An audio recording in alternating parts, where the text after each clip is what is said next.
Good afternoon. I call this meeting of the Job Growth, Energy, Affordability, Policy, and Finance Committee to order. Today is Wednesday, March 21st. The first order of business is approval of the minutes dated March 20th. Representative Mahoney moves approval of the March 20th minutes. Any corrections, changes, additions, or subtractions? Seeing none, all those in favor, please signify by saying aye. Aye. Opposed, say nay. Motion prevails. The minutes are adopted. Members, we have 3 bills on the agenda for today, and then we're going to be hearing from the governor's staff regarding the governor's supplemental budget recommendations. First one is House File 3711. Welcome to the Jobs Committee. Chairman Davids, the chair will move House File 3711 be recommended to pass and referred to the Committee on Taxes. Well, isn't that convenient? Representative Davids, do you have any amendments for your bill that you need? I believe we do. All right. There's a DE1 amendment. Is that the author's amendment to get the bill in the form that the author would like? Yes, sir. All right, and members, your research summary that's in your packet is conformed to that. Representative Metza, did you have a question, or? Okay, I was just eating some tangerine. gotcha. So again, members, the chair will move the DE1 amendment to get the bill to the form that Representative Davids would like. All those in favor, please signify by saying aye. Aye. Opposed, say nay. Motion prevails. The DE1 amendment is adopted. Any other amendments, Representative Davids? Not that I'm aware of, Mr. Chairman. Well, to your bill. Have at it. Okay, thank you, Mr. Chairman and members. House File 3711, as amended, is a bill that basically what we're looking at is developing downtown Duluth and redeveloping some of downtown Duluth as a medical center, where there would be about an $850 million investment in that area. And as you read through the bill, they're looking at a lot of these issues are tax issues, but for the Jobs Committee, we are looking at quite a few jobs here. So at this point, I have a couple witnesses. This bill is being sponsored by myself, Representative Schultz, Murphy, and Olson, and there's others too. But I'd like to turn it over to the testifiers, but before I do that, I'd like to turn it over to Representative Schultz for a few comments, and then we'll go into our testimony. Thank you, Representative Davids. Representative Schultz, welcome to the committee. Thank you, Mr. Chair and members. I'm Jen Schultz, and I'm delighted that you're hearing this bill. Duluth hasn't seen a lot of development in our inner city for a long time, and it's been really difficult to get developers to come and build, especially for workforce and affordable housing. So we're hoping this can spur development and also give us a new hospital and clinics for Essentia's $850 million investment. They're the largest employer in the city after UMD. So we're grateful that they want to stay in Duluth in the city and invest. Super. Mr. Chairman, and when I say $850 million, that's not an ask for the state. That's what a private company is willing to put into this project. So we probably should clear that up quite quickly. Well, Representative Davids, that money would come out of your target, not mine. So that's that's your problem. So, If I could turn it over to the doctor here, if you could please provide your testimony. welcome to the committee. Please state your name for the record and proceed with the testimony. Sure. My name is Dan Nikovich, and I serve as an oncologist at Essentia Health in Duluth, Minnesota. I also serve as president of our East Market of Essentia Health, which is our largest portion of Essentia. And I'm privileged to be here and to talk about what our organization wishes to do in Duluth. And as you heard, we intend to make an investment well north of $800 million in the city of Duluth. And it's in large part because we need new facilities to match how the practice of medicine has transformed. I can tell you that I've been living in Duluth for 16 years. And in that 16 years, the practice of medicine and taking care of our patients and all that we serve in northern Minnesota has changed dramatically. I think the committee members may have a picture of some things. Is that right? Of our slides of some things. Is that right? That we do. It's the Visit Northland presentation. Right, the Visit Northland. And if you flip to the second page, there's a green map, and that's Essentia. That's our footprint. And of northern Minnesota, of where we are. And as I mentioned, our practice has changed dramatically and significantly. Our facilities have not kept pace. St. Mary's was built originally in 1920, and there's been a number of other buildings added since that time. It's actually a collection of 9 buildings, and many of which are outdated. We have semi-private rooms. It's difficult to care for patients in those spaces. And at the same time, medicine is largely changed to an outpatient practice, and we have to update our same facilities. And what we intend to do in that space is to consolidate our practice into an area, another part of our campus.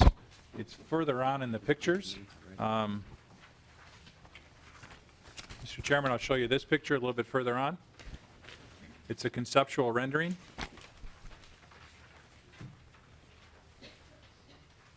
And it includes a new tower for St. Mary's. We'd rebuild St. Mary's Medical Center, a tower for a new ambulatory clinic building with spaces that connect the two.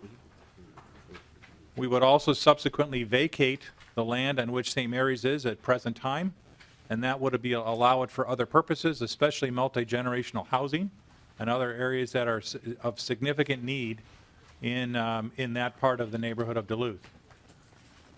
This downtown campus here in Duluth is where we do a lot of complex care. The difference between us and, for example, Mayo Clinic is that we don't do transplant. We do everything else. And we're a destination site for many of our patients in northern Minnesota. The realities of Medicare or medical reimbursement are such that much of our reimbursement, much of our revenue is generated out of our downtown campus, just as a consequence of how medicine's reimbursed.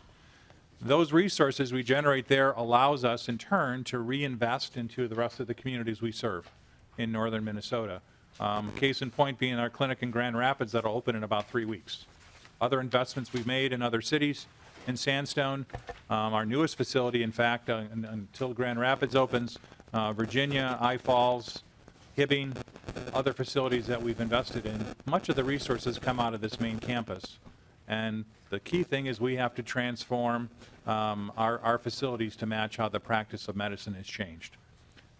We keep this in the spirit of how the sisters at the College of St. Scholastica started everything well over 100 years ago. We take special concern and care of the poor and powerless. We serve everyone that we see. And yet we have to still generate the resources in order to meet our mission to make in our calling to make a healthy difference in people's lives. We're very excited about being able to make this investment in the city of Duluth, and because I believe not only will obviously help our organization to best serve our patients and communities of northern Minnesota, but I believe it'll also serve as a very important economic catalyst for development in the city of Duluth and surrounding areas.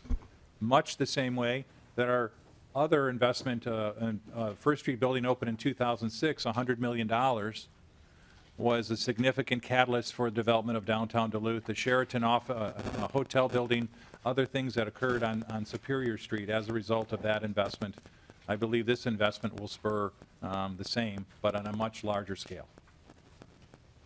Thank you. Representative Davids, do you have other invited testifiers? Yes, one more. Yep. Welcome to the committee. Please state your name for the record and proceed with your testimony.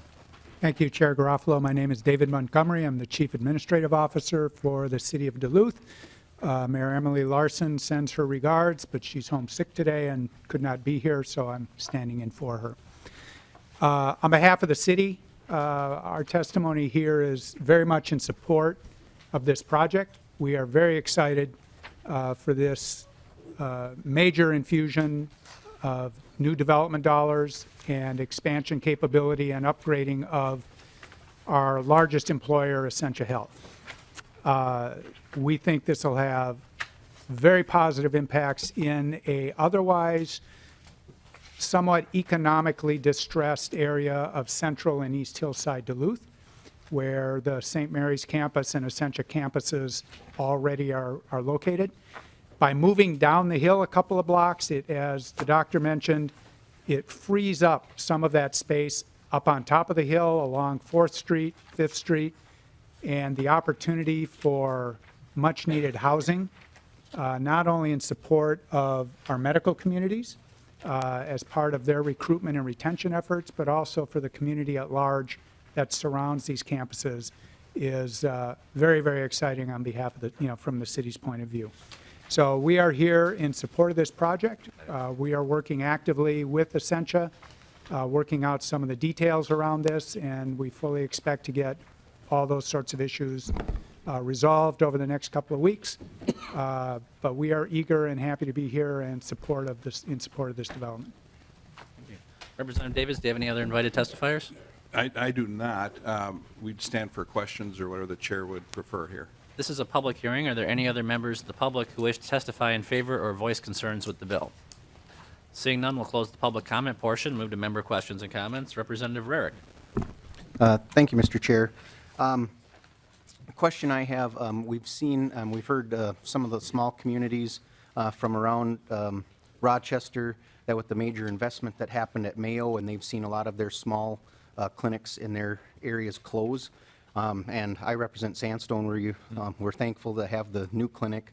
But will these major investments in Duluth potentially cause some of these rural communities to lose their clinics and hospitals, like what happened with the Mayo Clinic? To the testifiers. Well, thank you, Mr. Chairman. Representative Rarick, I'm not aware of any clinic that closed because of the DMC in Rochester. If you're aware of any, let me know, because I'm not aware of anybody that closed. Representative Rarick. Mr. Chair, thank you. I don't remember the exact community. We've had two that we've heard of in property taxes that they're looking for an exemption because they were affiliated with the Mayo Clinic. They then closed, and now they're hoping to get an exemption so somebody else could come in. Representative Davis, I think we're talking about Albert Lee. They're talking about Albert Lee, and they didn't close Albert Lee. They did move some services from Albert Lee to Austin, and there is a bill that Representative Bennett has that we're working on to try and help them out in Albert Lee for those services. So I thought I wasn't aware of any clinics that closed. They did move, I think, 2 services to Austin, but the Albert Lee clinic is still open. Additional testifiers wish to offer any additional info on that? We have, I mean, we're going to maintain our presence and plan to continue to invest in our communities in which we serve. We will be adding services to Sandstone, by the way. Representative Metza. That's a very good idea. Thank you. Thank you, Mr. Chair, and I can attest that they do let anyone in. They do do my hospital work for our family at the hospital in Virginia, and it's where my wife and I had our son last year. We were fortunate to be able to do that in our community, and we wouldn't be able to if Essentia wasn't there.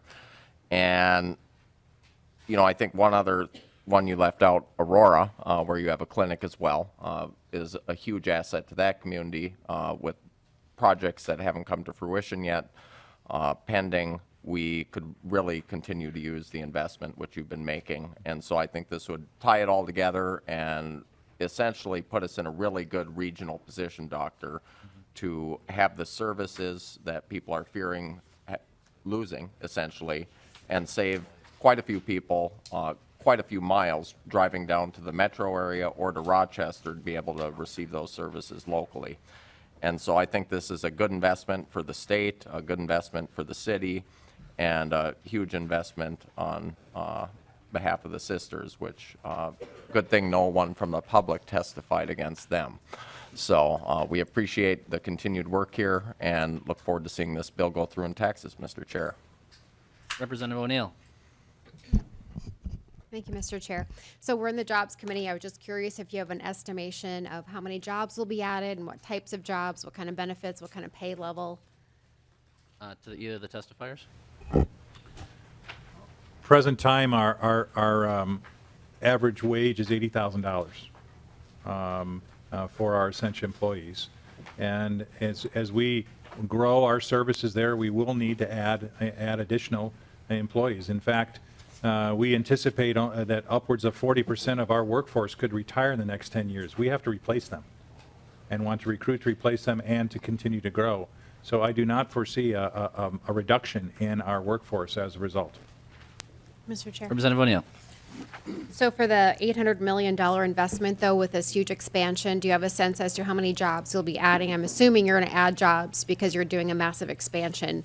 Do you have a sense as to how many jobs that might be and what types of jobs that it would be? And the reason I asked is I've actually toured down in Rochester, and some of the concerns I heard, even among those that were heavily invested in, you know, the destination medical center, were that so many of the jobs were lower income service type jobs. So I'm just curious as to what your plan is and what your expectations are. Welcome to the committee, sir. Please state your name for the record and proceed with your testimony. Mr. Chairman, thank you. My name is Gary Sirkvenik. I represent Essentia. Mr. Chairman, Representative, the campus is not going to add any hospital beds, and I think that's the key thing. The current St. Mary's Hospital has 2 beds for each room, and we have 154 entrances, for example, in that hospital. We're building a new hospital with the same number of beds, but private rooms, and 3 entrances. It's modernizing a very old facility that is structurally not sound, that's several blocks away from other parts of our system.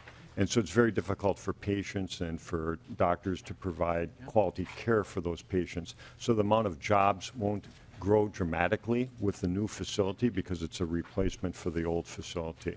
Where the jobs and the estimates from the analysis will be within the medical district because of the new facility closer to the lake, freeing up a lot of land that Essentia currently has a footprint on for multi-generational housing for economic development purposes, with discussions with the University of Minnesota, the potential to move the medical campus down to this medical district, the pharmacy campus down to this medical district. That's where the estimates of the new jobs will grow over a 20-year period.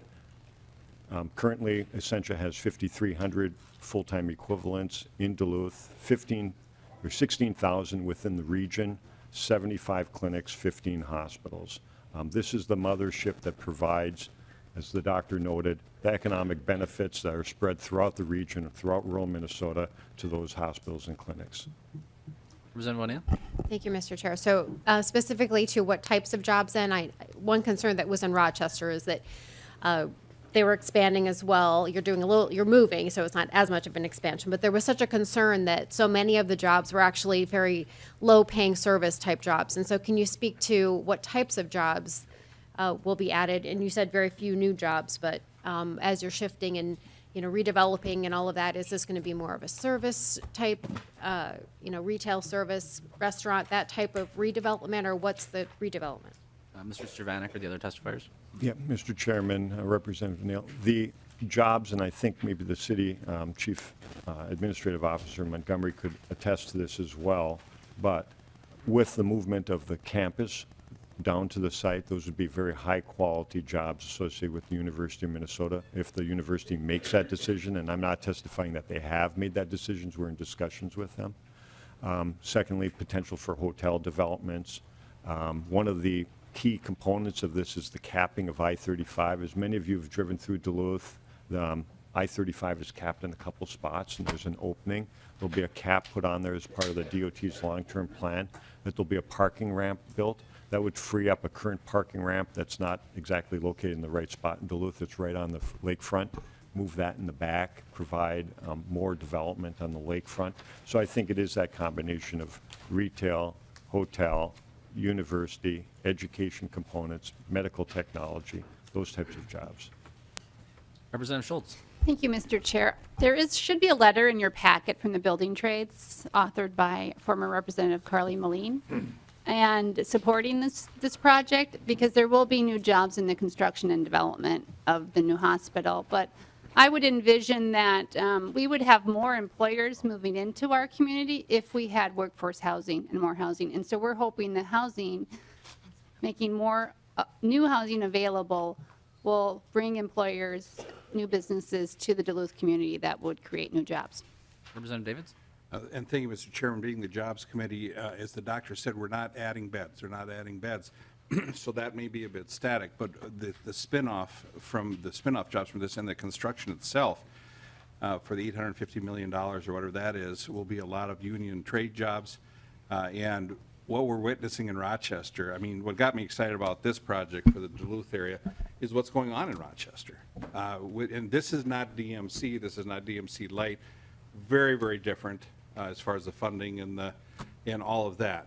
But there will be many, many jobs. I mean, if you're going to spend $850 million on buildings and infrastructure, I don't know how many jobs that is over the next 4 or 5 years, but it's a lot. And maybe we could do a little bit more research on that and get some better numbers for the committee. But like I said, it's not just the hospital or the clinic. It's the spinoff. I mean, Rochester is just growing like you wouldn't believe with the buildings and the bioscience and all the things that are going on there. So you've got DMC, but then you've got all the ancillary spinoffs of what's going there. And I think you'll see some of that to some extent in Duluth if we get this going. Yes, the testifier. So, Mr. Chairman, another thing I wanted to add, the St. Mary's will be replaced. It's approximately 400 beds, and present time, we'd estimate that would be the size of the new one. However, we are adding capacity, and that's going to be with what we do in an outpatient space because that's where medicine's going. So it's not going to be static in the sense to our footprint necessarily, but our capacity to care for our patients will in fact expand. Number one reason that we are challenged in recruiting in Duluth is for the trailing spouse.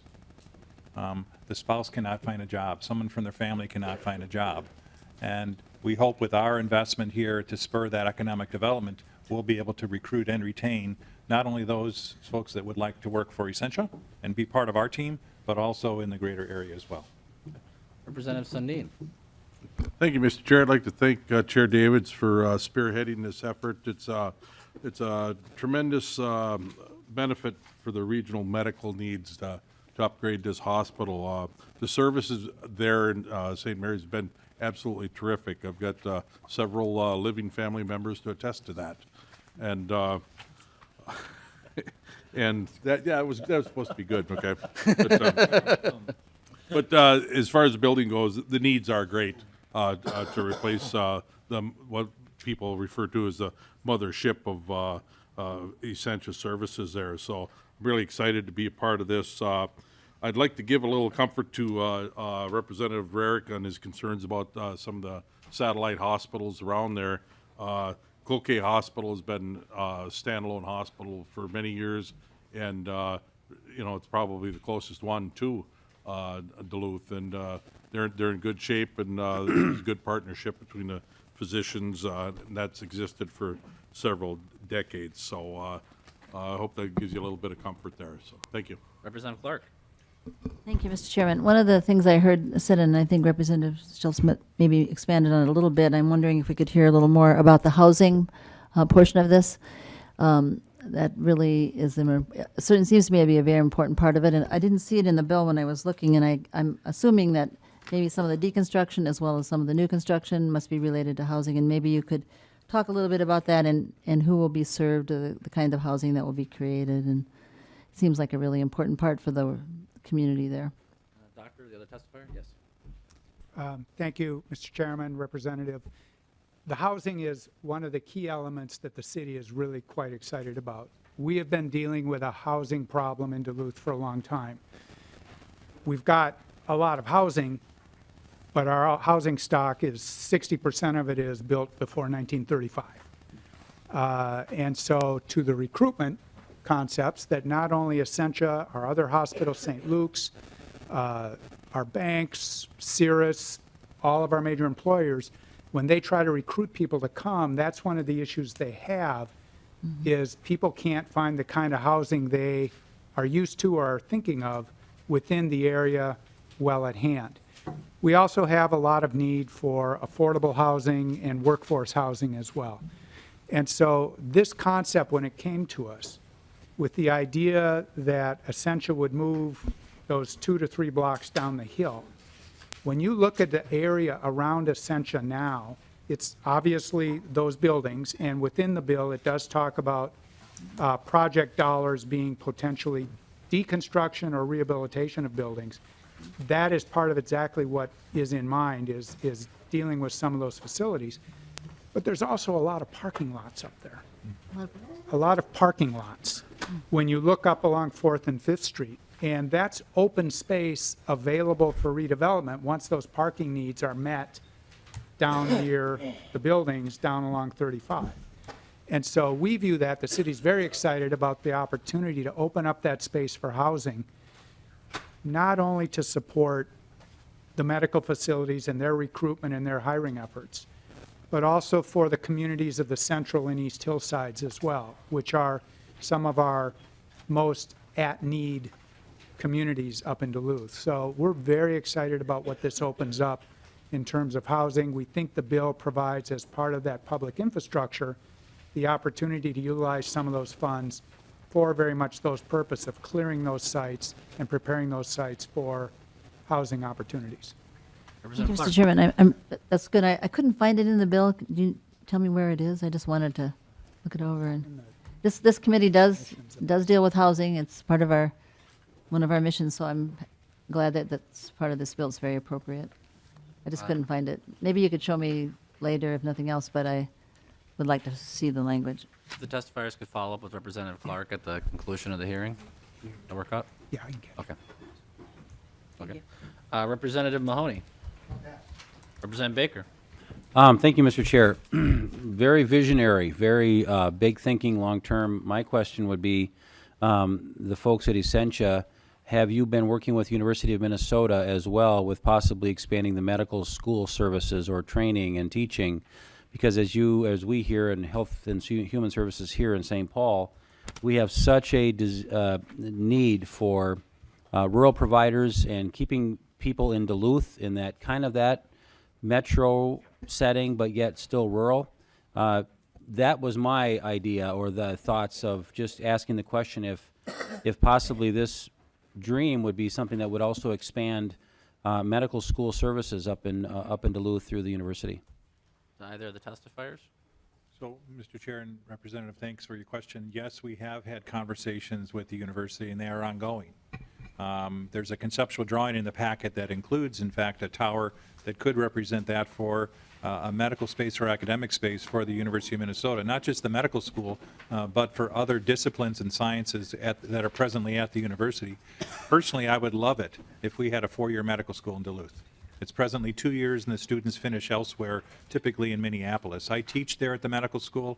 It's a wonderful resource, and as you point out, the graduates of that program largely go back to serve in northern Minnesota and rural communities and so forth. So yes, we're having those conversations, and it would be spectacular, I think, if that came to fruition in some manner similar to what's on the conceptual drawings.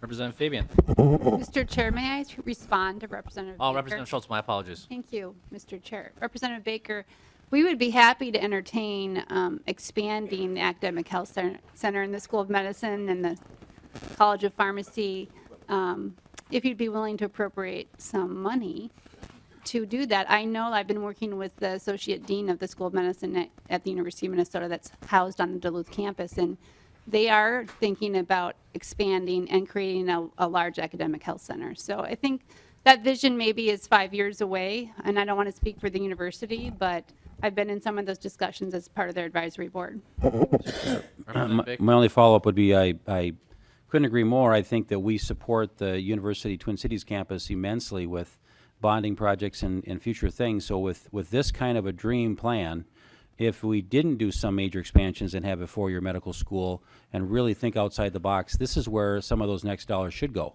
That's coming out of the state for those, instead of maybe the Twin City campus. So I just wanted to share that. Thanks. We could always repurpose some broadband funding, too. Representative Davids. You can go there, too. Mr. Chair, that's up to you. To Representative Clark's question, if you look at the bill, page 2, 2.1, subdivision 5, public infrastructure project, and you go down, that kind of, I think, answers Representative Clark's question. Representative Fabian. Thank you, Mr. Chair. Representative Davids, Chair Davids, thanks for bringing the bill forward. So much of what I've heard from the testifiers here today are a lot of the things that many of us advocate for. Recruitment of jobs, workforce housing, all kinds of different things that impact all of us all across the state of Minnesota, and I've been working hard on a lot of those things myself. Particularly in the bill, I'm looking at page 4, 4.19, and it talks about American-made steel. I'm a big fan of American-made steel, especially if it's mined right here in Minnesota. And I am curious about line 4.21, where it has the exception by public law, and you can read the numbers and so forth there. I've given staff a little bit of a heads up that I'm going to ask this question. I'm wondering what the exceptions are. Does nonpartisan staff want to cover those exceptions? I can cover that, Mr. Chair. Go to you if staff doesn't get it right, maybe. You prefer Metsa does it, or? We can do it. All right, Mr. Weeks. Mr. Chair, there are 3 exceptions in that public law, which was a part of the 2019 public infrastructure investment. I think it's using American-made steel would not be in the public interest.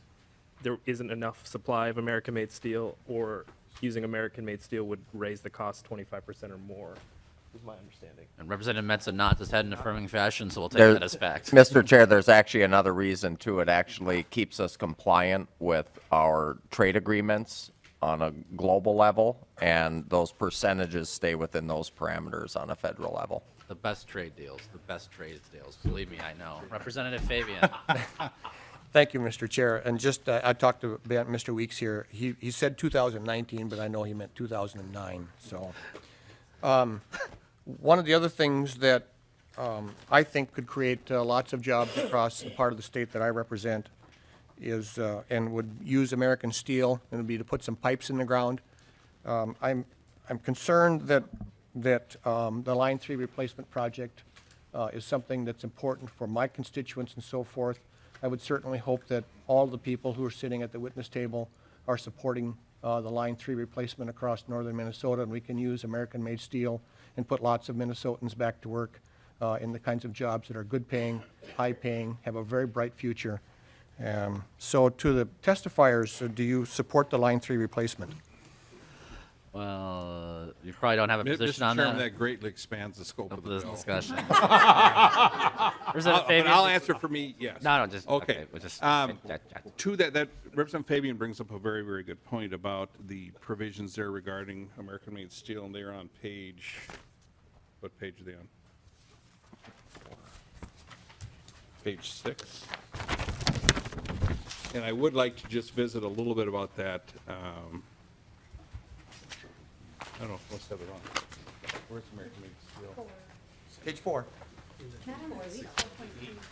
I was just reading it. Okay. Mr. Chairman and members, page 4, lines 4.19. We may have to do a bit of work on that because even in President Trump's tariffs, Canada was excluded. And one concern I have here, Mr. Chairman, is if we kind of go down that road with our friends from the north, where do you draw the line? Because much of the steel that they manufacture is from the Iron Range. The ore is from the Iron Range. So what is American-made steel? We will be working more on this issue because the last thing I want to do is start a trade war. And I've got more information with, like the United States Steelworkers. They're supportive of doing trade with Canada because a lot of our ore goes up there. So we got to be a little careful. And when I'm negotiating with the ambassador of Canada, I will bring that up. Representative New. Thank you, Mr. Chair. To the testifiers, you had mentioned a number of different groups who like the housing provisions of the bill. I'm just wondering more broadly, is St. Luke's on board with the bill as well? Do either of the testifiers? Mr.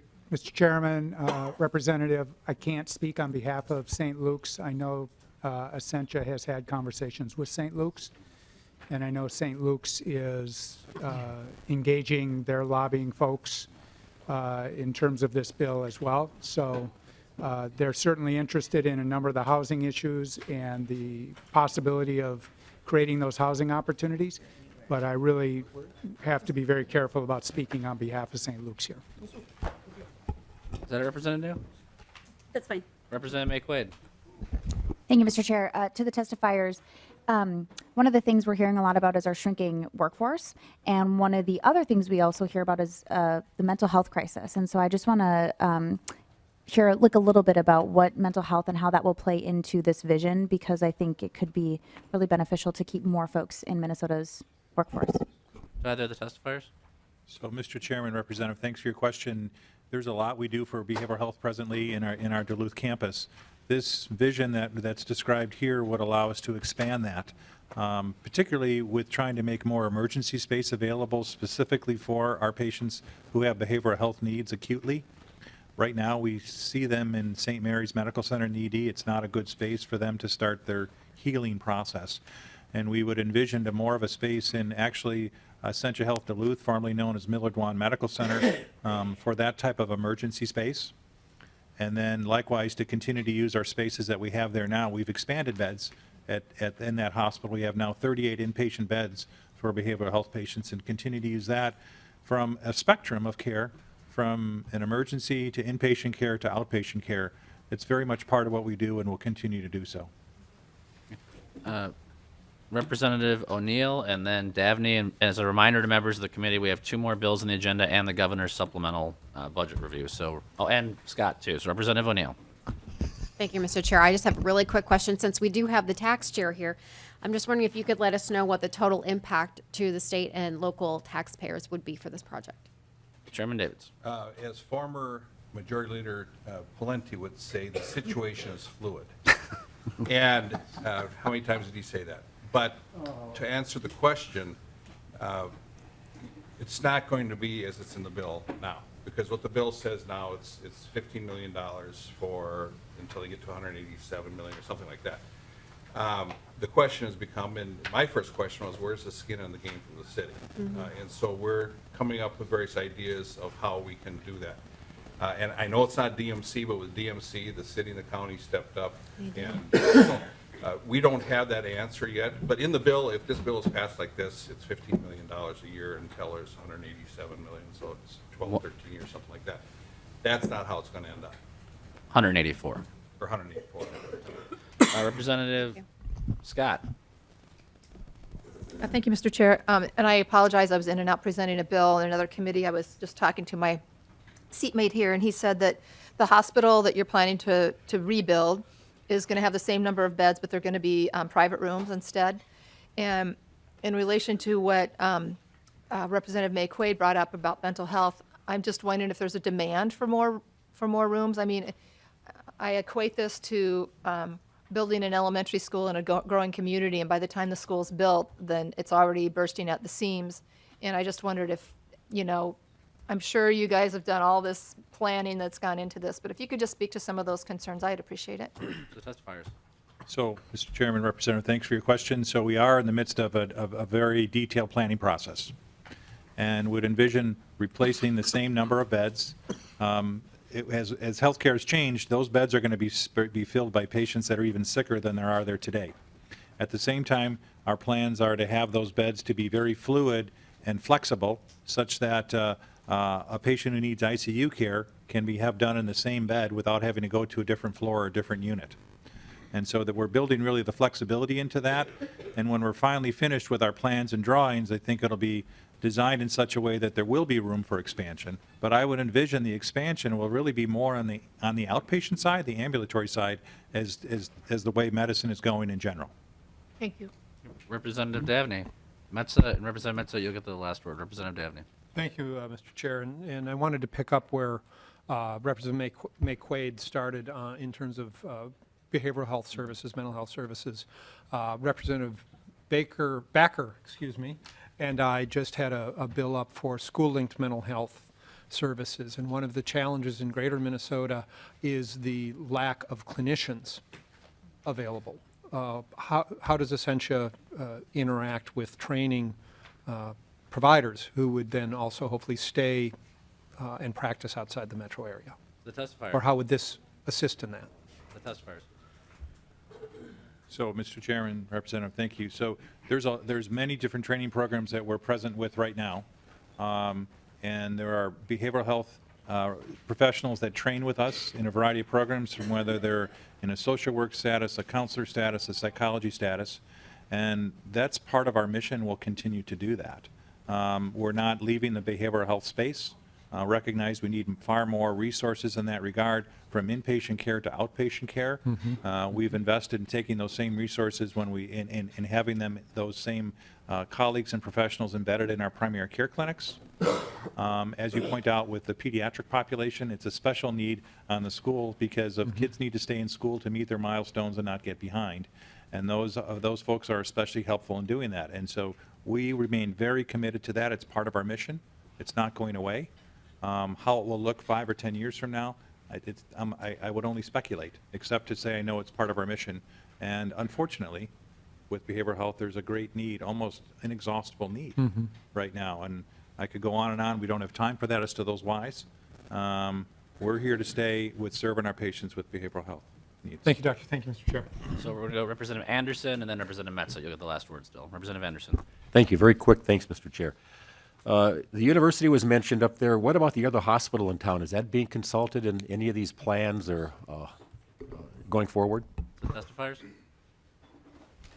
The other hospital, Mr. Chairman, Representative, as Representative Neal had indicated, Duluth is a two healthcare system community. Essentia is far away, the larger of the two, but St. Luke's is also operating in the city of Duluth. This bill lays out a medical district, and that district encompasses both hospital systems in its footprint.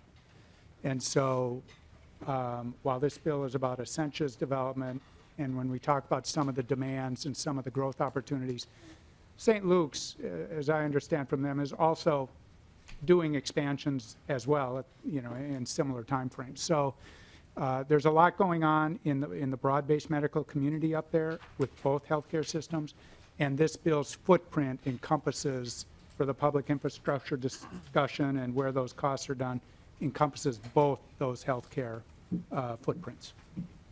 Welcome to the committee. Please state your name for the record and proceed with the testimony.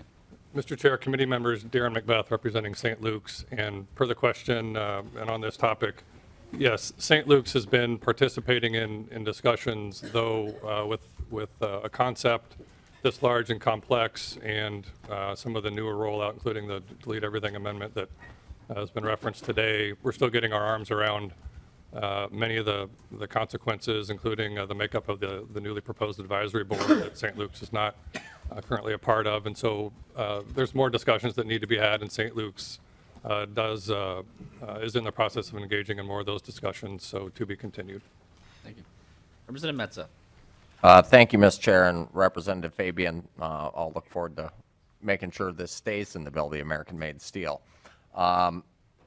I wanted to just give Chair Davids a quick reference. The Bay Bridge was $1 billion over budget with additional construction costs because of faulty design from foreign steel. And again, the amendment, I think we can work on it, make sure it adheres to all of our trade laws.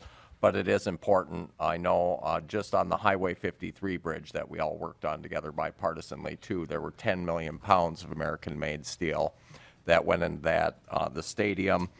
And I think it's a good addition to the bill, and like that it's in there from the beginning. One other thing that Representative O'Neill had asked about the jobs. And we know that there will be millions of hours of construction over the course of 4 years and a project labor agreement, which is in the letter from Representative Boline, but I thought it important just to put that on the record. And those are all very good paying jobs with benefits, and will keep many families, even from my district, working. Representative Davids, I'm familiar with the policy down in Rochester, kind of related to the MC, called the Greg Davids Good Neighbor Policy. Is there going to be a good neighbor policy up in the Duluth bill, or does that remain to be seen? Mr. Chairman, as you know, the Greg Davids Good Neighbor Policy, like a good neighbor, Greg Davids is there, was from a different bill, not from DMC itself. It was from the sales tax extension, but never underestimate my sneakiness. Yeah. No, I'm any kidding.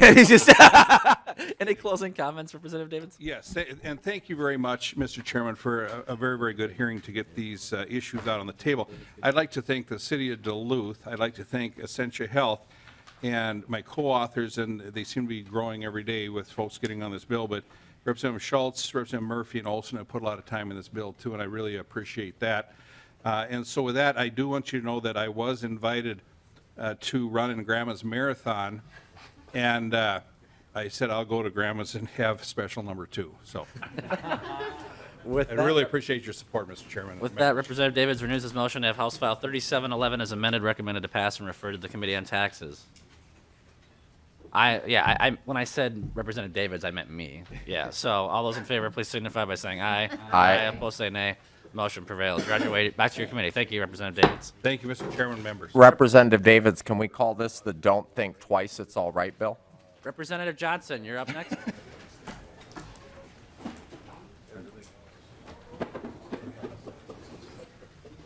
Representative Johnson. Oh, it's probably- Representative New moves that House File 3933 be considered for possible inclusion in a later bill. Representative Johnson, to your bill. Mr. Chair, committee members, this bill before you today is a simple bill. It would provide limited amount of much-needed funding to a very valuable program, not just in my community, but throughout the state. It would help many Minnesotans support Minnesotans with disabilities to reach their employment goals. With me today is Mary Kay Kennedy with ACT, who will describe the bill. Welcome to the Thank you. committee. Please state your name for the record and proceed with your testimony. Yes, I'm Mary Kay Kennedy. I'm with Advocating Change Together. So I wanted to thank you, Representative Johnson, for helping us with this bill, and Representative New as well. And of course, to recognize Karen Clark for her decades of work with disability equality in Minnesota. So I do understand, Mr. Chair, that this is a busy time of the session, and I'm especially appreciative of having the opportunity to give testimony, and I promise to keep my testimony to just a few short minutes. Again, I'm Mary Kay, the Executive Director with ACT, Center for Disability Leadership. ACT is a disability equality organization run by and for people with developmental and other disabilities. There is a disparity between the rights people have and the rights that they are actually able to exercise. So supporting to people to understand their rights and to understand the services that can help them get more of what they want out of life is a fundamental piece to fixing this disparity. ACT offers many programs and events each year to help people gain knowledge and skills to live more independent lives. The bill before you today focuses on one of our specific programs called Explore, Prepare, Act, Finding the Job You Want. The program is a three-part workshop that addresses common barriers to employment. It helps people make educated choices about whether work in the community is right for them. It lets them know the steps they need to take to find jobs in the community. During the first of the sessions, we help people just explore the kinds of employment they might like. They identify their strengths and interests and just think together about what kind of a job might be right for them. The second session practices on practicing advocating for what they want, just practicing helping to tell their parents and social workers and case managers that they might want to take some steps towards more competitive employment. During the final session of the workshop, we help folks identify who might help them reach their goals. So they identify people that can support them around their employment goals, and they all leave the sessions with concrete plans for what their next steps will be. We follow up with the participants 3 months after the program, and we use an outside evaluator just to help us gather the information. So in the follow-up, we find that 80% of the program participants say that the program really did help them get started on getting the jobs, on starting a job search. 26 of the participants actually found jobs in the community and reported that they really like their jobs in the community. We actually asked several of the program participants to join us today for this testimony, and I'm delighted to report that everyone that we asked was working, so they were not able to come. So Explore, Prepare, Act gives people the skills and power to overcome barriers to community employment. This program has historically been funded through DEED, but we were informed by DEED staff just this last summer that that would no longer be possible. Therefore, we are asking for your support today on legislation that will provide extremely valuable funding to allow ACT to continue offering the Explore, Prepare, Act, Finding the Job You Want program. Thank you again for this opportunity. Thank you, Ms. Kennedy. Representative Johnson, do you have any other invited testifiers today? I do not. Thank you. Are there any member questions for this testifier? Representative Mahoney. Thank you. And this is a question for the chair or for staff. The last line, the base level funding for this program shall be $50,000. Does that mean that this is now in base funding out of the Workforce Development Fund? Thank you, Mr. Mahoney. Thank you, Representative Mahoney. So just staff, please. Madam Chair, Representative Mahoney, yes, that means that we would, it would be part of base funding going forward. Representative Mahoney. And to Mr. Timble, is this base funding out of the workforce, excuse me, the Workforce Development Fund? To the staff. Madam Chair, Representative, yes. Representative Mahoney. No.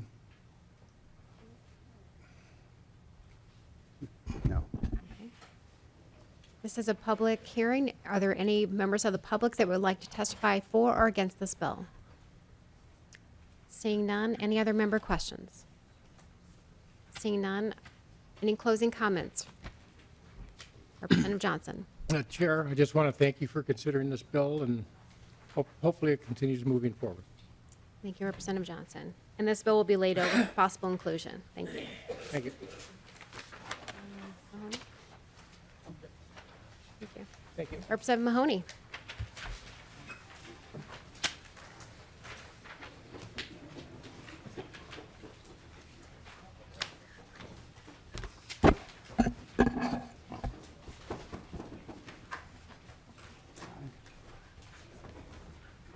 Hello, how are you doing?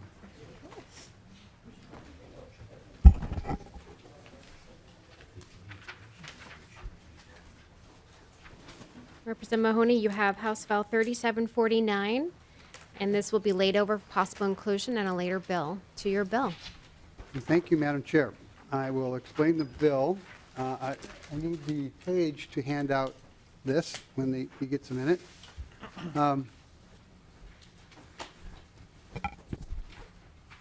We all know about the emerald ash borer and how it's coming at us and taking out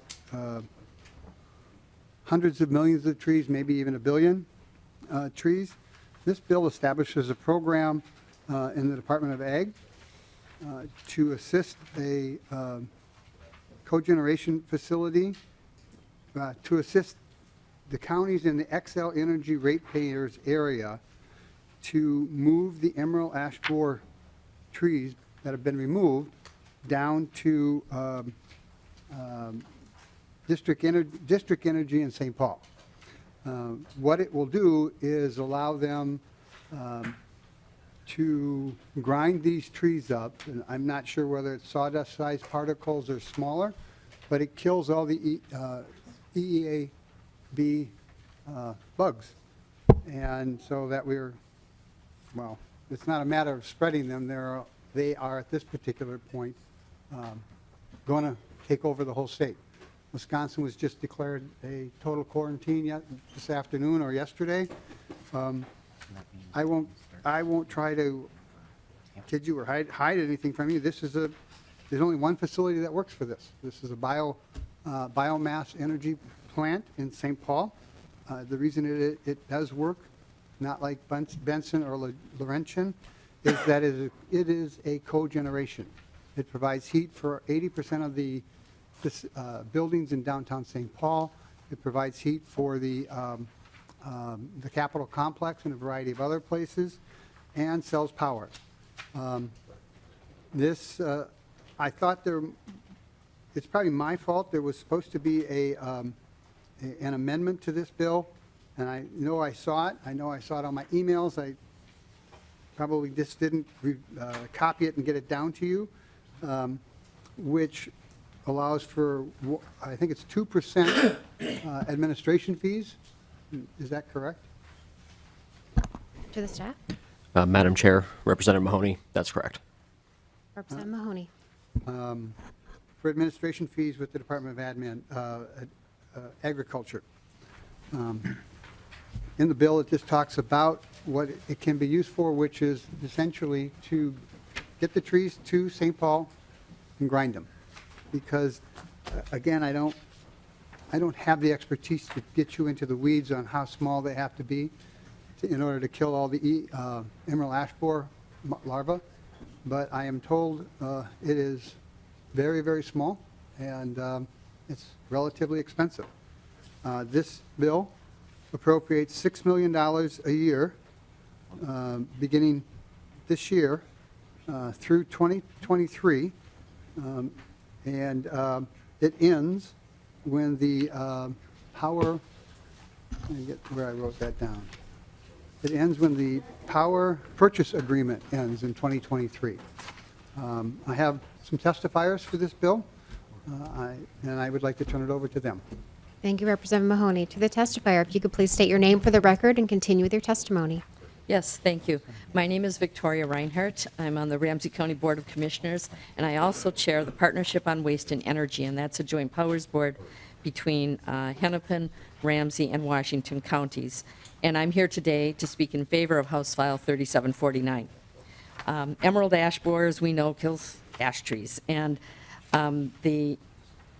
as Representative Mahoney stated, ash trees are susceptible to the EAB, and it has already infested trees in 16 Minnesota counties, including Ramsey County.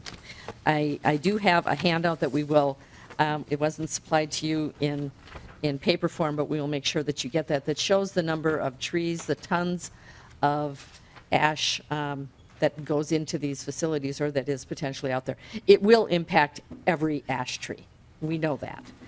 There are, the volume of the woody waste will increase as the infestation of the trees with emerald ash borer continues to accelerate.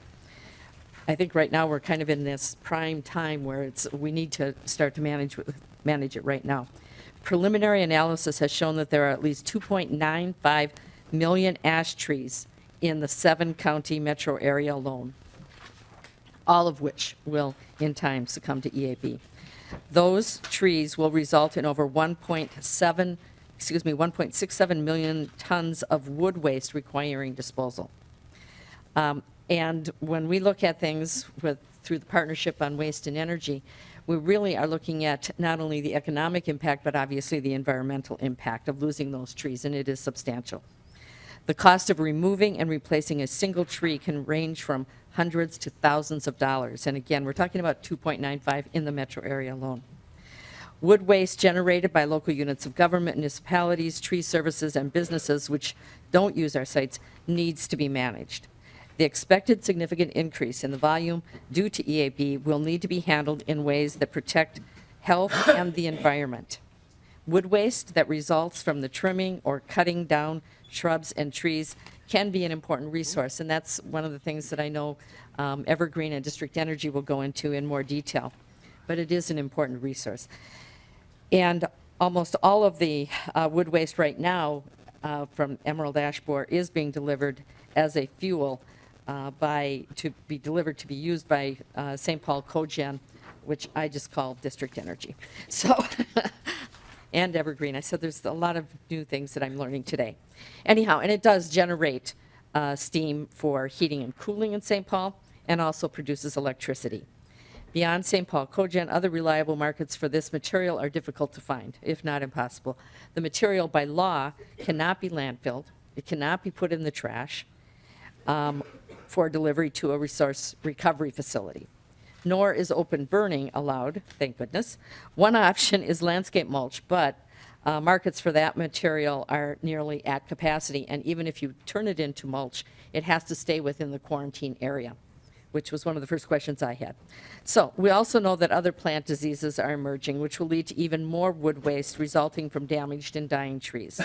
This is an issue that needs to be addressed regionally and before the volumes of wood waste grow with the advancing ash disease epidemic. Thank you. Thank you, Ms. Reinhardt. Next testifier, can you please state your name for the record and continue with your testimony? Go ahead. Thank you, Madam Chair, members. My name is Jeff Gilmet. I'm the Biomass Fuel Manager for Environmental Wood Supply, an affiliate of Evergreen Energy and District Energy St. Paul. Environmental Wood Supply is a regional processor of tree waste that our team processes into wood chips to fuel St. Paul cogeneration facility. Each year we process approximately 270,000 tons of tree waste into boiler fuel used to produce renewable electricity and heat. EWS works with cities, counties, private landowners, and businesses who need help dealing with tree waste from tree trimming, storms, disease, infestation, and other compromised trees. We provide an efficient process for managing these wood waste streams with the additional benefit of converting it to renewable energy resource. Since the discovery in the metro area in 2008, we have been one of the primary outlets for emerald ash borer contaminated tree waste. We have helped curb the spread of emerald ash borer by working with state agencies, communities, and wood haulers that follow guidelines for species containment. Over just the last 5 years, we have collected tree waste from over 115 communities, turned it into biomass fuel for the combined heat and power plant. As emerald ash borer has begun to spread, we have been seeing a steady increase in the volume of EAB contaminated material we handle each year. In 2017, we saw a significant increase. Last year, almost 50% of the total tree waste we processed was from emerald ash borer, infested trees removed from public and private lands. In our recent conversations with local government agencies, we've learned that the volume of ash trees affected by EAB would produce over 1.67 million tons of tree waste requiring disposal. To give you a sense of what it will take to move that amount of material in the form of wood chips, it would take over 75,000 tractor trailers to transport that amount of material. In its 15 years of operation, the combined heat and power facility has been a solution for disposing of the region's tree waste. By working with communities from across the region, we have eased the burden on local government, helping them to manage the tree waste from their communities by processing it and turning it into renewable energy. County and state agencies have made it clear that the management of tree waste will become a greater challenge as emerald ash borer takes on a stronger hold on the region. The proposed program would help support processing, logistics, and managing the EAB issue. I thank you for your time, Madam Chair and members, and I look forward to your questions. Thank you, Mr. Gelmet. I believe Representative Munson has a question. Thank you, Madam Chair. My question for the testifier is, did your organization participate in any similar programs during the Dutch elm disease outbreak that we had 20 years ago? And if so, was that successful or? Mr. Gelmet? Unfortunately, we weren't in the business of burning wood then, so no, Representative, we were not involved. The city, Representative Mahoney can answer that, I think, better. Representative Mahoney. At one particular time, as all of us in politics know, sometimes the stories grow a little bit. But when the Dutch elm disease trees in St. Paul were collected, there was a football-sized field about 200 or 300 feet high down at Pig's Eye, on the other side of Pig's Eye Waste Center. And one night, the mayor at the time got a phone call from the fire department saying there's a fire in the Dutch elm trees. And he said, you don't have to get to it till the day after tomorrow. Okay. I won't tell you the mayor's name, but he's a god in our city at some time, so. It burned, is essentially what happened. Okay. And then, Representative Munson. Madam Chair, the follow-up question I had was, does the $6 million that's being asked for, does this cover the cost of the removal of the trees or just the grinding? In other words, are private companies still going to be bidding for the removal of these trees? Representative Mahoney. Madam Chair and Representative Munson, this only covers the fuel preparation, so no, it doesn't cover anything with removing the trees. And this primarily works on public lands, so the trees that will be removed from public land. I have what I'm sure is an infested tree on my personal property, and I'll have to pay the several hundred or several $1,000s to get it removed and disposed of.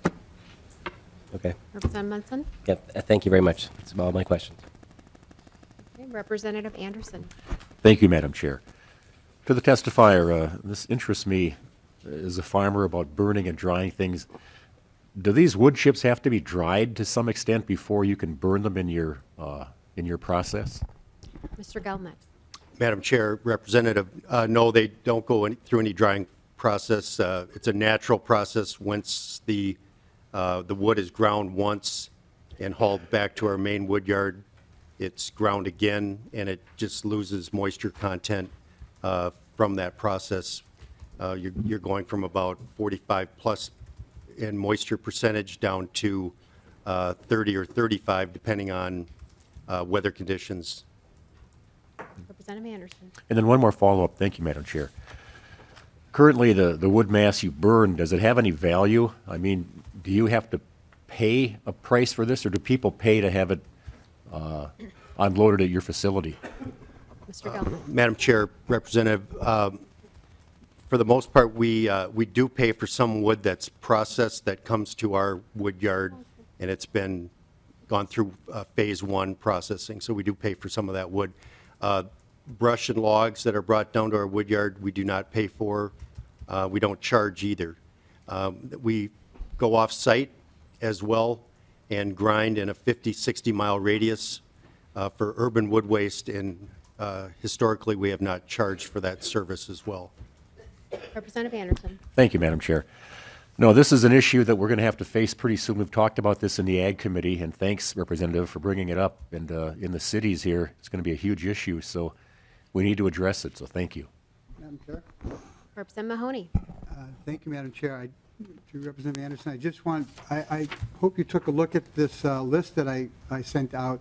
This is not just the metro area. This is Dodge County, Goodhue, LeSueur, Sibley, Wright County. So it goes quite a ways beyond just the 7 or 9 county metro area where they draw wood from.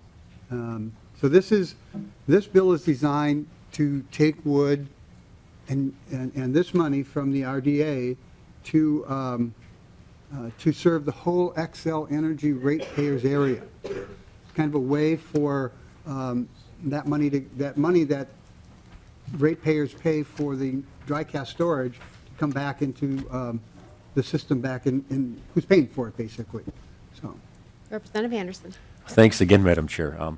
I did look at this, and my home county is Pope County, and part of that county is served by Xcel, and they're not on the list. Do they have to be entirely served by Xcel?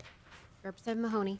Madam Chair and Representative Anderson, I don't know the answer to that Okay. question. I can find out for you. Thanks.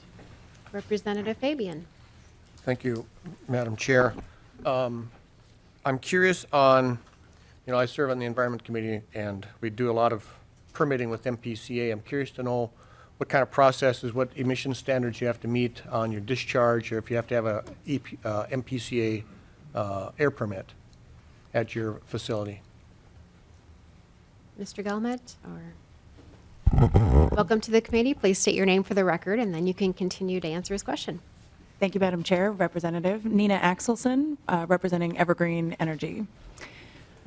So the St. Paul Cogeneration Facility has a permit, and then also the activities of environmental wood supply, about 1.5 miles, 2 miles away from St. Paul Cogeneration, also operating under the MPCA permit, and then District Energy St. Paul as the heating and cooling facility. All of those are obligated under the MPCA activities or permit structure. Representative Fabian. Thank you, Madam Chair. I'm curious to know what are, and I'm sure there's no one here from MPCA, but I can get these answers later. I'm just wondering what the standards are. We've had discussions in this committee.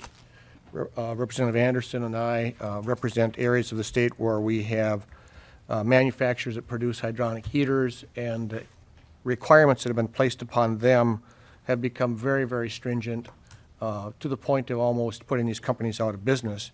And I'm just curious to know, I want to know, I'll ask MPCA to see if you are required to meet the same standards that they are, so I can have another conversation with somebody else. Thank you. Representative Mahoney or anyone else want to respond to that first before we move on? No? Okay. Representative Clark. Oh, thank you, Madam Chairman. I just had a question. I noticed that this assistance is just for removing trees from public land. And I know a lot of the places where we're going to have some issues, there's going to be private land as well. Is there any plan for looking at that? opportunity and need. Representative Mahoney.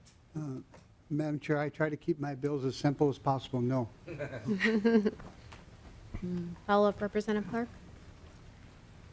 No, Madam Chair, maybe it's something I can look into. Thank Thank you. you. All right, Ms. Axelson, you haven't had a chance to testify. Did you have additional testimony that you'd like to offer? Nope, just here to help with questions. All right, very well. Any other member questions? Baker, Representative Baker. Thank you, Madam Chair. Just a quick question for the author. Maybe I missed this earlier, Representative Mahoney.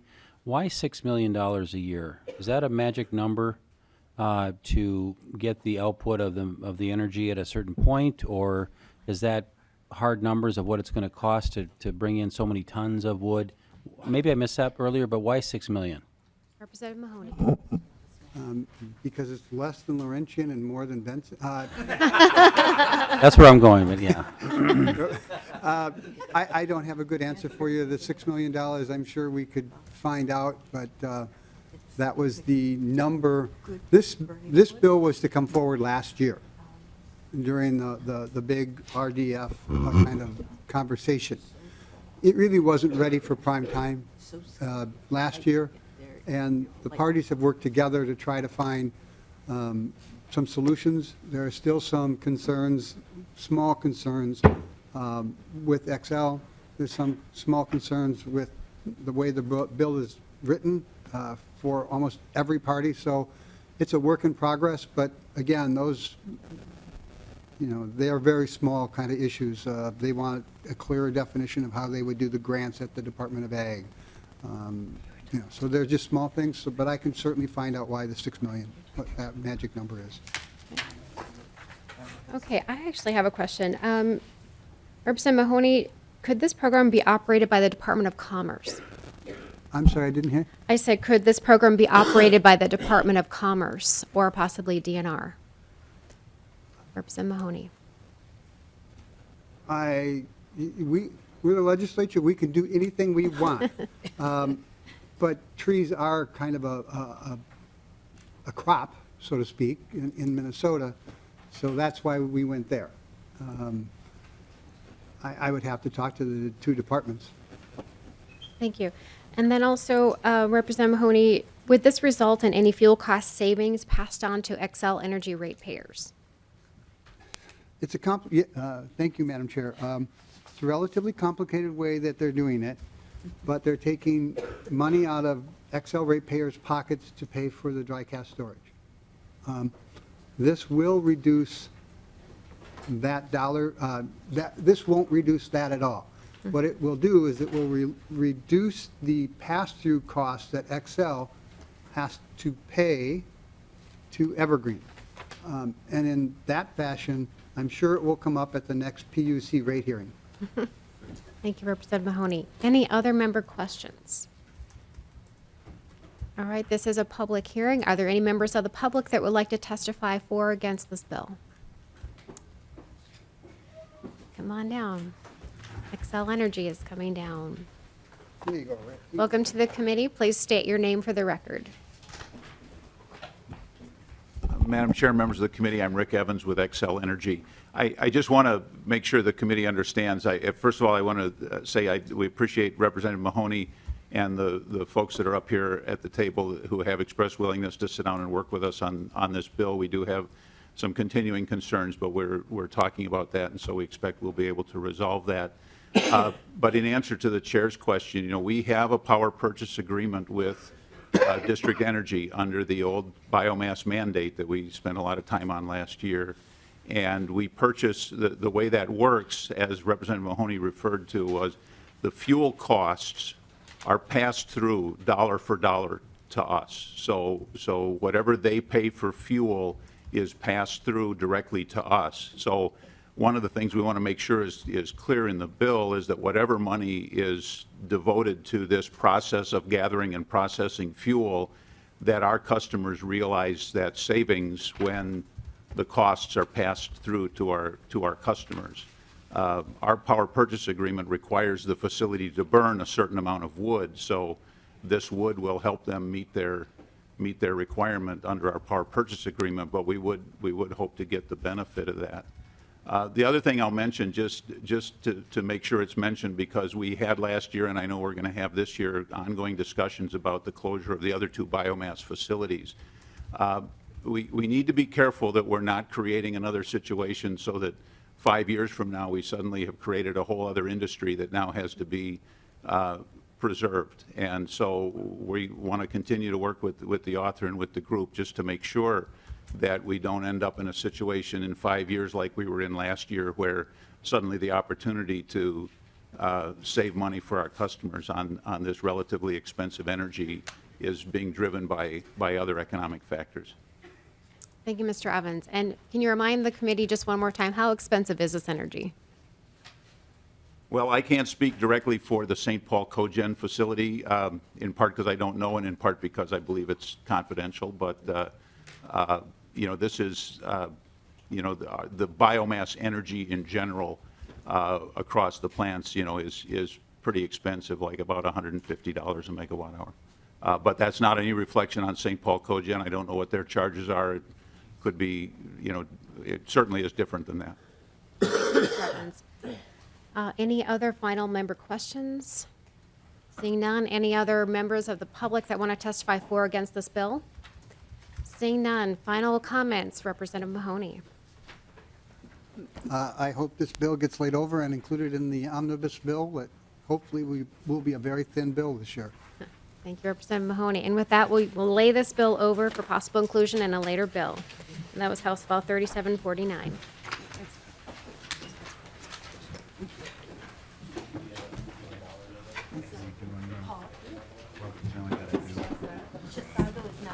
Members, the final item on our agenda is the governor's supplemental budget. So if we could have the governor's staff and commissioners come forward. Totally served by Excel. Commissioner Hardy, is it okay if we start with your department first? Is that all right? Okay, so, oh, I'm sorry.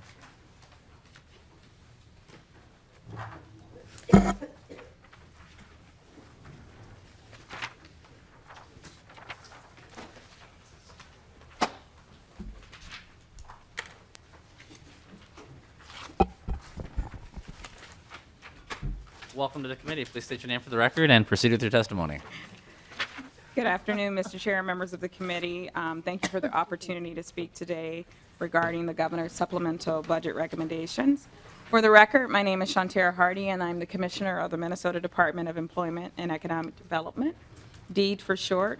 As you know, DEED's mission is to enhance the economic success of individuals, businesses, and communities by improving opportunities for prosperity and independence across our great state. The governor's supplemental budget recommendations support this mission by, number one, maintaining our existing levels of agency funding, but also making needed investments to ensure that the state's economy remains strong and competitive. The recommendations are highlighted. You all should have received the one-pager in your packet, and it goes over each of the recommendations. So I'll try to just go through each of them briefly in my presentation. So the first one, which is the largest one, is broadband. This first recommendation is related to increasing funding in the amount of $30 million for fiscal year 2019 for the Border-to-Border Broadband Development Grant Program. And as you know, this program funds expansion of services in areas of Minnesota that are unserved or underserved. This recommended funding level is expected to expand access to more than 11,000 households, businesses, community, and education institutions. Since taking office, Governor Dayton, in partnership with you all, has secured $85.6 million for investments in high-speed internet infrastructure. In 2011, only 50% of Minnesotans, largely in urban areas, had access to those speeds. To date, this funding has expanded access to broadband for approximately 33,000 households, 5,000 businesses, and 300 institutions, leveraging approximately $110 million in matching investments. Today, thanks to your work and the governor's work with these investments, 88% of Minnesotans have access to broadband speeds that meet the 2020 goal. The next recommendation is the Angel Tax Credit Program. This program, I just wanted to mention it for you all. It is a part of the governor's tax bill, but wanted to make sure you were aware of the request of $10 million in fiscal year 2019 for the program to fund calendar year 2018. The program provides a 25% credit to investors or investment funds that put money into startup companies focused on high technology or other proprietary products, processes, and services in specialized fields. This initiative has helped over 345 Minnesota businesses in growing industries, giving them access to much-needed startup capital. As you all may recall, this tax credit expired at the end of last year, and so this is a request to bring this back.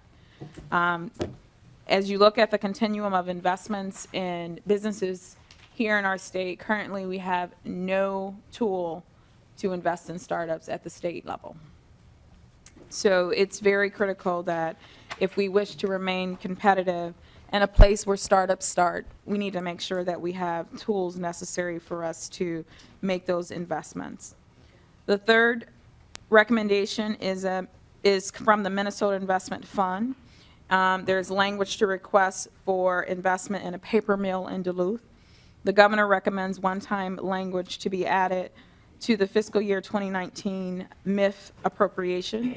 This language sets aside $2 million of the existing MIF appropriation for the mill in Duluth, assisting the plant to upgrade its facilities and retain employees. And unfortunately, the representative from the Versal Duluth mill couldn't be here, so I'll, as best as I can, answer the questions you have, not into benefits or anything like that, but I'll try to answer your questions. The last three recommendations are for direct appropriations to three organizations. The Family Partnership. Commissioner, I'm sorry. I apologize. I didn't want to waste your time. So those are bonding projects that we're not going to have jurisdiction over. So I don't know if you still wanted to cover those or not. Just want to make sure if anyone has any questions. Yeah, go ahead and for cover them. Zinchi. That's fine. I don't have to. Okay, all right. So, no, All right. I didn't want to slight you, but I should have taught you before. In closing, I will say over the past 7 years, Minnesota's economy has improved and today is one of the strongest and diverse in the nation. And we are committed and continue to work hard every day to provide pathways for Minnesotans to achieve prosperity and independence. These budget recommendations will ensure that Minnesota remains on the right track. And so I thank you all again for the time to testify, and I'm happy to entertain any questions. Thank you, Commissioner. My apologies. I was not trying to, although I noticed that you had the opportunity to reach for the exit and you immediately ran for it. So that was good. Any questions or comments from members of the committee? Thank you, Commissioner. Good to see you. Thank you. Next, Housing Finance and Commerce, you're on deck. Oh, just those two? Okay. No one from Workers' Comp or Dolly? Welcome to the committee. Please state your name for the record and proceed with your testimony. Thank you, Mr. Chair and members of the committee. For the record, my name is Mary Tingerthal, and I'm the commissioner at the Minnesota Housing Finance Agency. Thank you for the opportunity to come and talk to you today about those items that were included in the governor's budget message on Friday. First of all, I do want to mention that Minnesota Housing also has a request in the capital investment bill. I'll just mention it here. It is a request for $100 million in housing infrastructure bonds and $15 million in general obligation bonds. These bonds are used for four purposes: permanent supportive housing for people experiencing homelessness, preservation of existing federally assisted housing, acquisition of land by community land trusts, renovation of public housing, and we are recommending this year an additional eligible activity for senior housing for low-income seniors. Over the last 6 years, with this program that was developed by the legislature in 2012, we have preserved or created over 6,000 units of housing. So we'll be talking in detail about that with the Capital Investment Committee. We are bringing back in the governor's budget a request for a program that you heard about last year, which is called Homework Starts with Home. This is essentially the continuation of a program that we did as a pilot program in the city of St. Paul, city of Minneapolis, and Clay County over the last several years. It was previously known as the Program for Highly Mobile Students. We were able to do a evaluation of that pilot program, and I'm very pleased to say that we found, as a result of the research, that 90% of the participating students in that program, where they received rental assistance during the time that they were engaged in a program like the Promised Neighborhoods or the Northside Achievement Zone, over 90% of the participants maintained housing stability during the course of the period that was evaluated. It also strengthened the attendance of students whose families received the rental assistance, which was really our goal. As many of you know, if you don't have kids going to school, it's very tough for them to make achievement in school and to increase their learning opportunities. The statistics that we know is that this program has been successful in the limited area. What Homework Starts with Home will do is to allow us to expand that to additional districts beyond the original 3.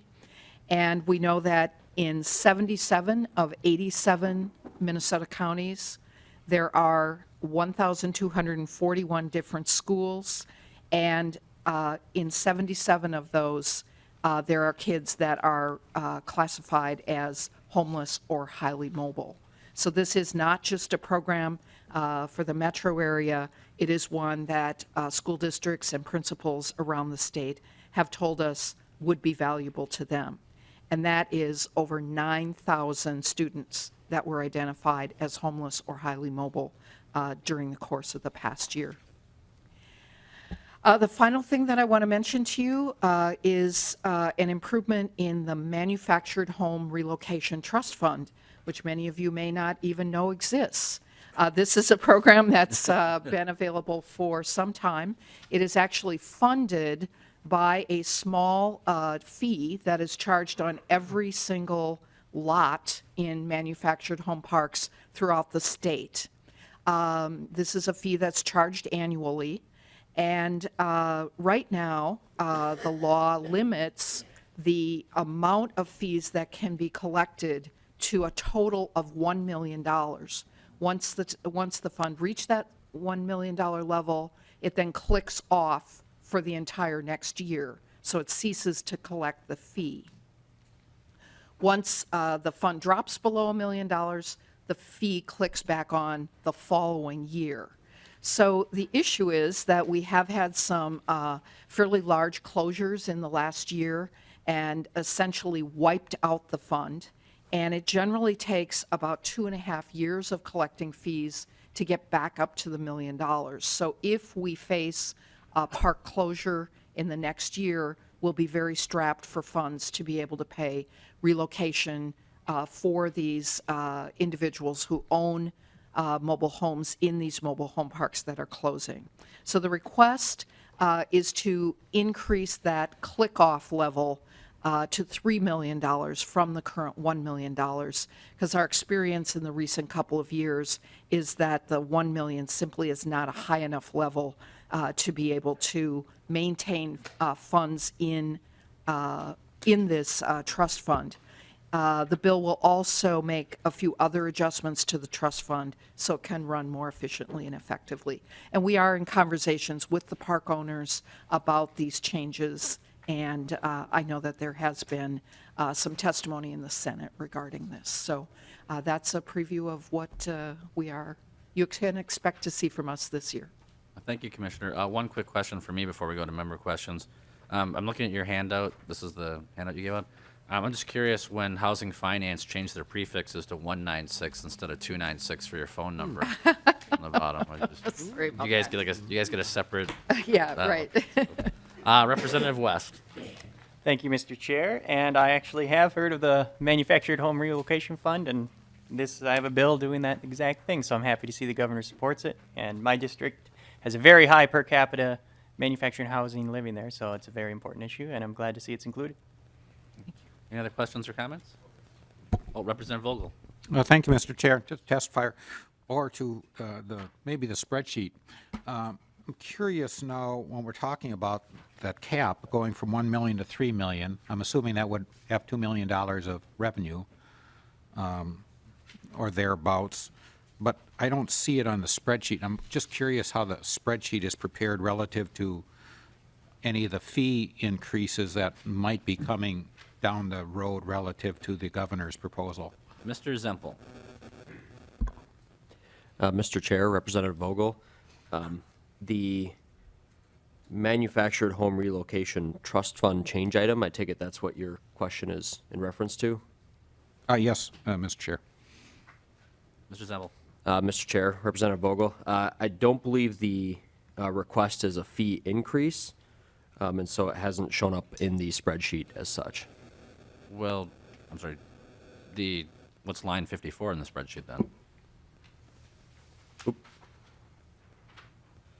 My apologies. Okay. So, Mr. Representative Vogel, that the spreadsheet's not going to show the trust fund balance. It is going to show what the new revenue would be, and so you can see they're estimating what that revenue increase. But Mr. Zempel, correct me if I'm wrong, but what you see is on line 54. Those would be the estimates of how much new revenue would be yielded before the $3 million cap was reached in those fiscal years. Is that correct, Mr. Zempel? That's correct, Mr. Chair. Okay.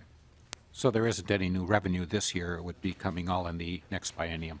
Well, just to be represented, and Mr. Zempel, correct me if I'm wrong, but so it's anticipated that there's going to be revenue this year, regardless of whether we take legislative action. The question is, when does it reach that $1 million cap, and does the assessment continue? And it appears that the estimates are that that would be reached in fiscal year 21. Thank you. Mr. Zempel, am I right? That'd be correct, Mr. Chair. Thank you. Any other questions or comments from members of the committee?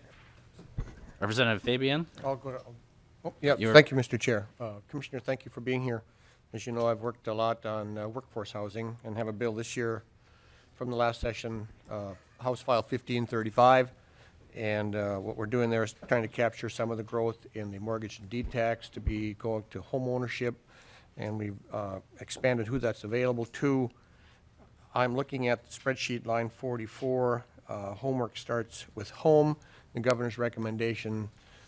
How do these two things sync up, if at all, in the governor's recommendations? Commissioner? Mr. Chair and Representative Fabian, I would say that they are unrelated.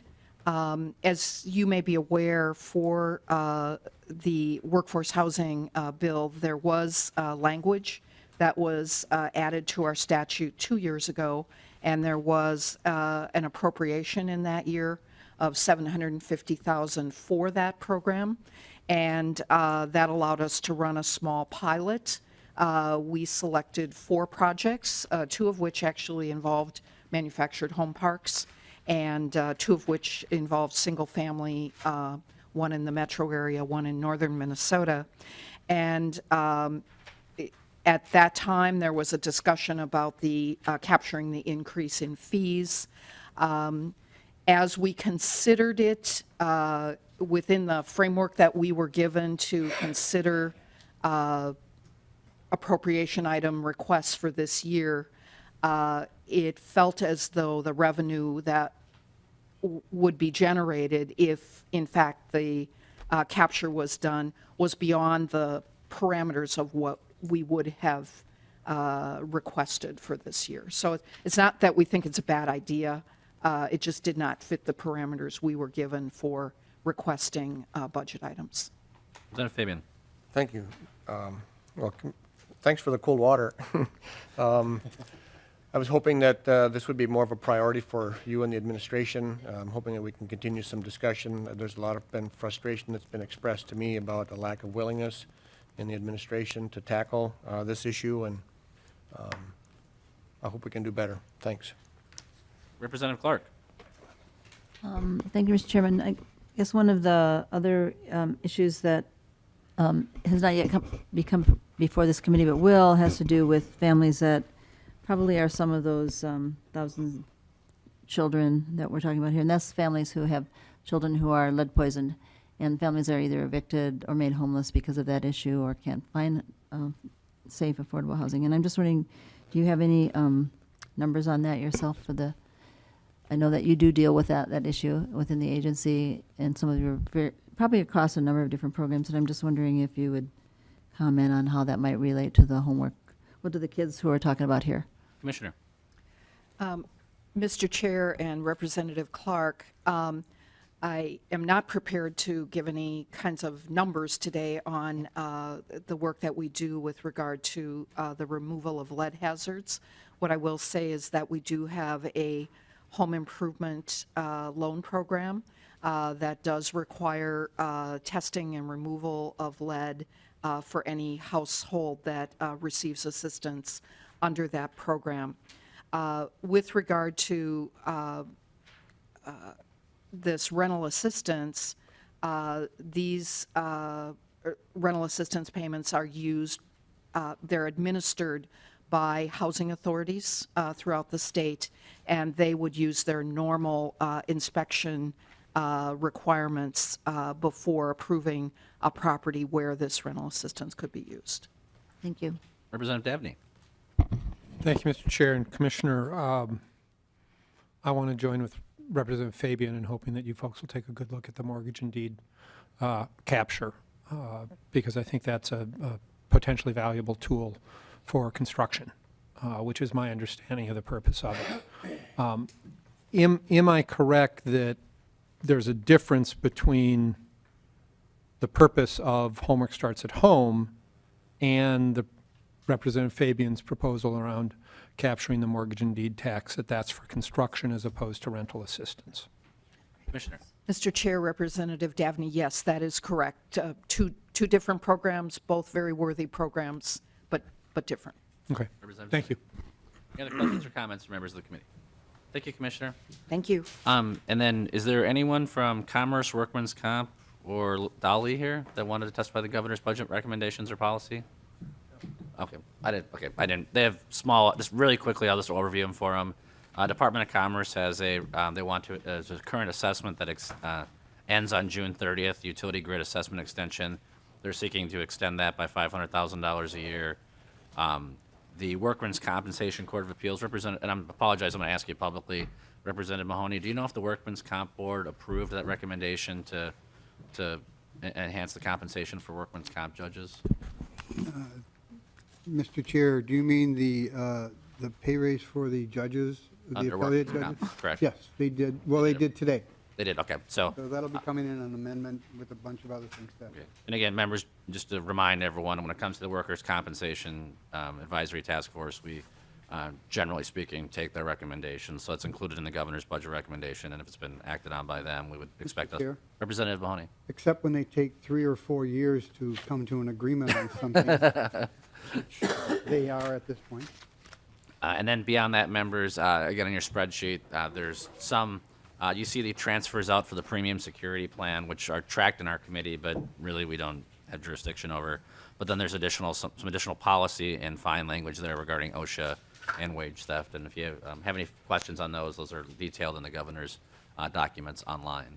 So is there any other questions or comments from members of the committee? Seeing none, that completes our agenda for the day, and we are adjourned. Thank you.